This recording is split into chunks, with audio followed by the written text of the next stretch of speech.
સુરત શહેર ખાતેના ગરીબ અને મધ્યમ વર્ગના લોકોને પ્રધાનમંત્રી આવાસ યોજના, મુખ્યમંત્રી આવાસ યોજના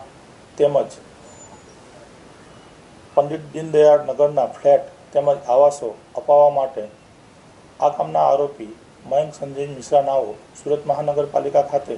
એક સરકારી કર્મચારી હોય અને તેઓ આવાસ યોજનામાં ડ્રો સિસ્ટમથી મકાનો તેમજ દુકાનો અપાવવાનું કામ કરતા હોય, જેથી એક દુકાનની કિંમત આશરે 10 લાખ રૂપિયા, 1 BHK ફ્લેટની કિંમત 6,50,000, 2 BHK ફ્લેટની કિંમત 12 લાખ રૂપિયા, જેઓને ડ્રોના માધ્યમથી શરૂઆતમાં લોકોને વિશ્વાસ અપાવવા માટે સ્ટેટ બેંક ઓફ ઇન્ડિયાના ડિમાન્ડ ડ્રાફ્ટ તેમજ સિક્યુરિટી પેટે ચેક આપેલ, તેમજ બાદમાં પંડિત દીનદયાળ નગર આવાસ યોજના અંતર્ગત પ્રમુખ, ઉપપ્રમુખ તેમજ ખજાનચી નાઓના બોગસ લેટર ઇસ્યુ કરી તેમજ વડાપ્રધાન આવાસ યોજના, મુખ્યમંત્રી આવાસ યોજના અંતર્ગત સુમન લિપિ આવાસ યોજનાના કાર્યપાલક ઇજનેરશ્રી જગદીપ એન્ડ પરીખ નાઓને બોગસ લેટર ઇસ્યુ કરીને લોકોને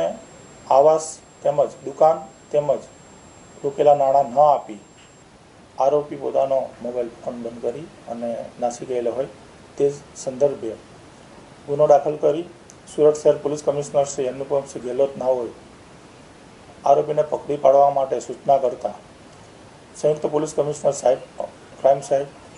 અધિક પોલીસ કમિશનર શ્રી, મદદનીશ પોલીસ કમિશનર શ્રી ક્રાઇમ તેમજ અમારી ટીમના ટેકનિકલ ઇન્ટેલિજન્સ પોલીસ કોન્સ્ટેબલ હિરેલબા તેમજ હ્યુમન ઇન્ટેલિજન્સના અનારામ પોલીસ કોન્સ્ટેબલ ચેતન આત્મારામ નાઓ તેમજ પોલીસ કોન્સ્ટેબલ વિઠ્ઠલ ચેલાજી નાઓના